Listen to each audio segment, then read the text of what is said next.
Perkenalkan, nama saya Tuti Only Formation Data, NIM 1803100-267.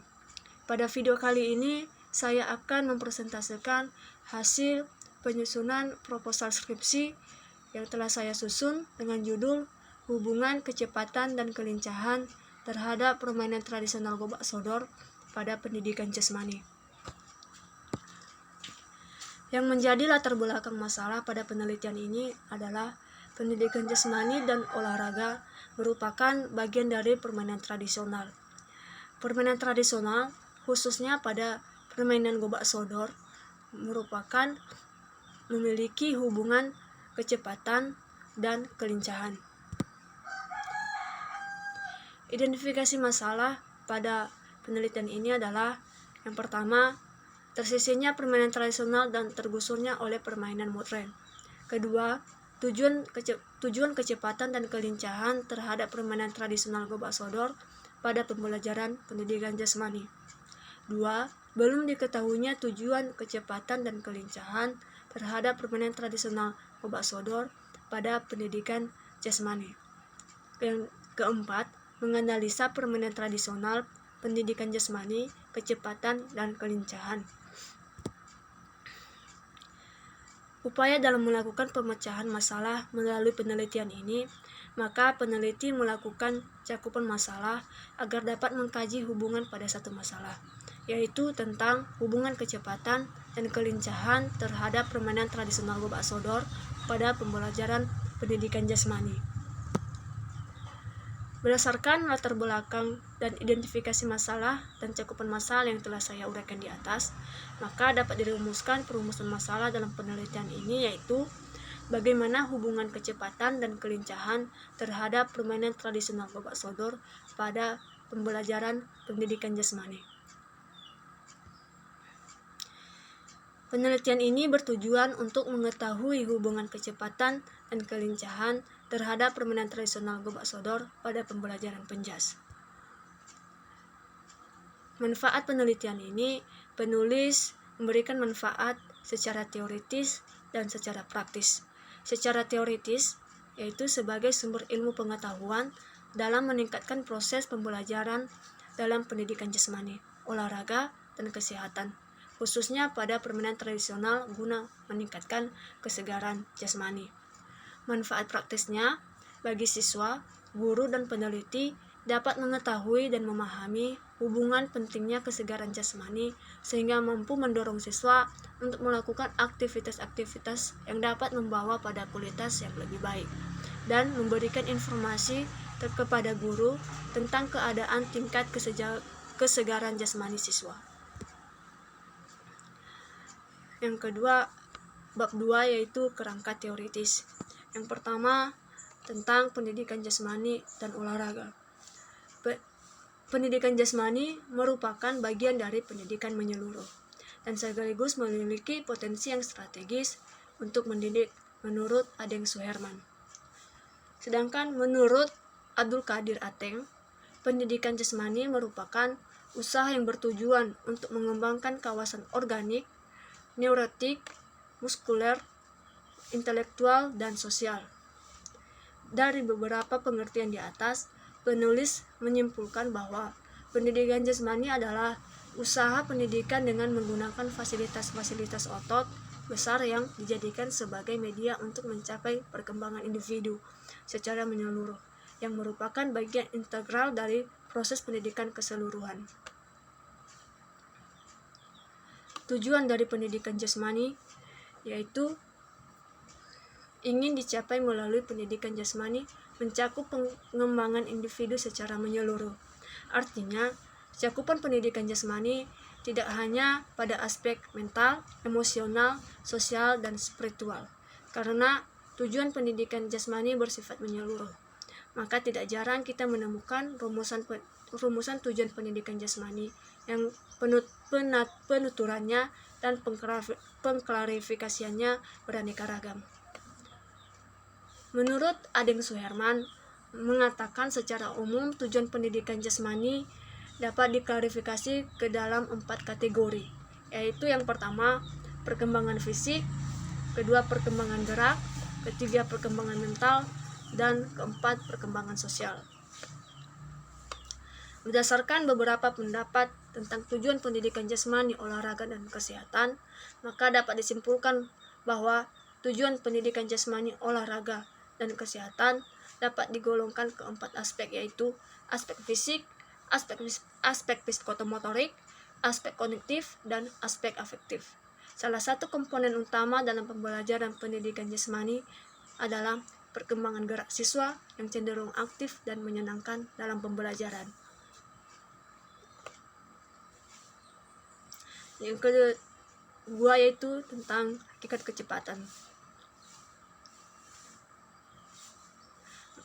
Menurut Harsono, kecepatan adalah kemampuan untuk melakukan gerakan-gerakan yang sejenis secara berturut-turut dalam waktu sesingkat-singkatnya, atau kemampuan untuk menempuh suatu jarak dalam waktu yang cepat. Menurut Abdul Qadir Ateng mengatakan, kecepatan adalah kemampuan individu untuk melakukan gerakan yang sama berulang-ulang dalam waktu yang sesingkat-singkatnya. Selanjutnya, menurut Dick, Yuyun, Yudiana, dan kawan-kawan, kecepatan adalah kapasitas gerak dari anggota tubuh atau bagian dari sistem pengungkit tubuh atau kecepatan pergerakan dari seluruh tubuh yang dilaksanakan dalam waktu yang singkat.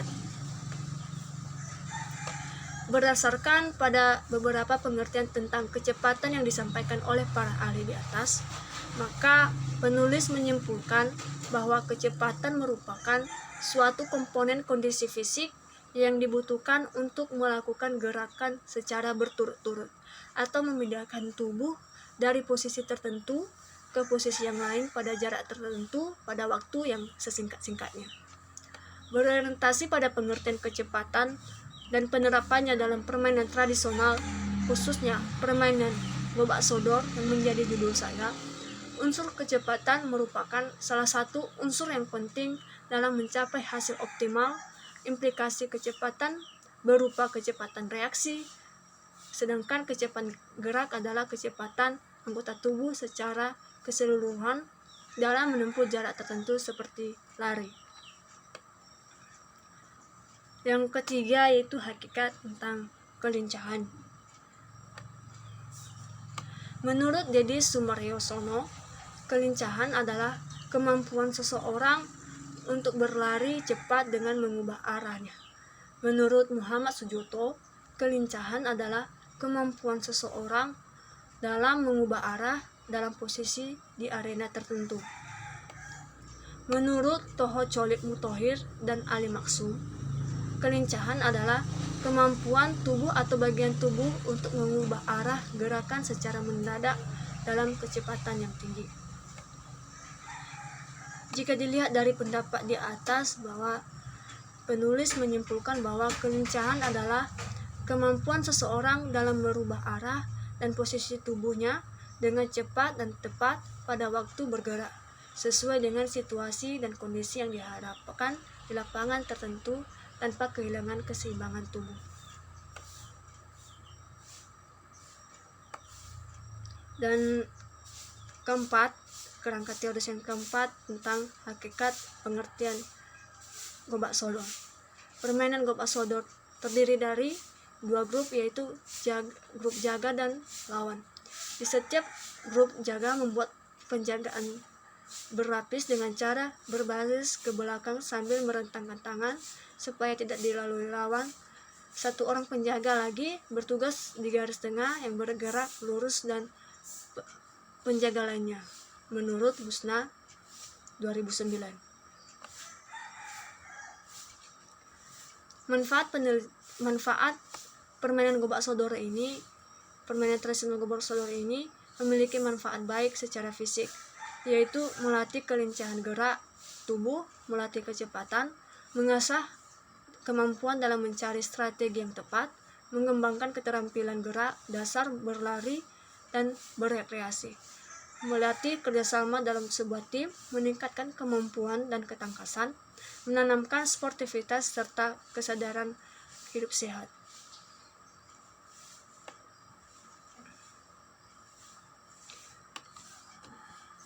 Selanjutnya, kerangka berpikir pada penelitian ini adalah permainan gobak sodor merupakan sebuah permainan grup yang terdiri dari dua grup, di mana inti permainan dalam adalah menghadang lawan agar tidak bisa lolos melewati garis ke baris terakhir secara bolak-balik. Dan untuk meraih kemenangan, seluruh anggota grup harus secara lengkap melakukan proses bolak-balik dalam area lapangan yang telah ditentukan. Oleh sebab itu, maka penulis berasumsi bahwa kecepatan dan kelincahan pada permainan tradisional gobak sodor sangat penting untuk diterapkan dan dipahami pada pembelajaran pendidikan jasmani. Berdasarkan kajian teoritis dan kerangka berpikir di atas, maka hipotesis penelitian sebagai berikut. Terdapat hubungan kecepatan dan kelincahan terhadap permainan tradisional gobak sodor pada pembelajaran pendidikan jasmani. Latar penelitian ini merupakan penelitian deskriptif dengan tujuan untuk meneliti atau menemukan informasi dan diharapkan memperoleh gambaran mengenai hubungan kecepatan dan kelincahan terhadap permainan gobak sodor. Jenis penelitian yang digunakan adalah deskriptif, yaitu suatu penelitian yang digunakan untuk mempelajari secara intensif tentang informasi-informasi aktual dari sumber terpercaya. Fokus penelitian pada hubungan kecepatan dan kelincahan terhadap permainan tradisional pada pendidikan jasmani. Peneliti akan menganalisis teori kecepatan, kelincahan, permainan gobak sodor, dan pendidikan jasmani menggunakan sumber-sumber dan data terpercaya dan teraktual. Sumber data yang digunakan dalam penelitian ini adalah pedoman buku, jurnal, dan sumber-sumber lainnya yang dijamin kebenarannya. Teknik pengumpulan data tentang hubungan kecepatan dan kelincahan terhadap permainan tradisional gobak sodor pada pembelajaran pendidikan jasmani adalah mencatat secara deskriptif yang berhubungan dengan rumusan masalah.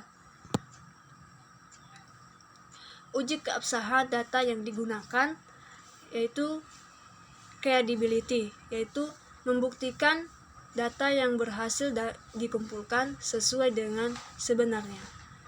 Kemudian uji triangulasi merupakan yaitu pemeriksaan keabsahan data dengan memanfaatkan berbagai sumber di luar data sebagai bahan perbandingan. Dan terakhir yaitu uji dependability, yaitu kehati-hatian akan terjadinya kemungkinan kesalahan dalam mengumpulkan dan menginterpretasikan data sehingga data dapat bertanggung jawab secara ilmiah. Teknik analisis data yang digunakan yaitu reduksi, yaitu merangkum, memilih hal-hal yang pokok, memfokuskan pada hal-hal yang penting dari tema dan polanya. Kemudian teknik yang digunakan selanjutnya teknik data display data, yaitu memudahkan untuk memahami apa yang terjadi, merencanakan kerja selanjutnya berdasarkan apa yang telah dipahami tersebut. Dan teknik yang digunakan selanjutnya yaitu teknik verifikasi data, yaitu penarikan kesimpulan dan didukung oleh bukti-bukti yang valid dan konsisten. Ya, demikian saja presentasi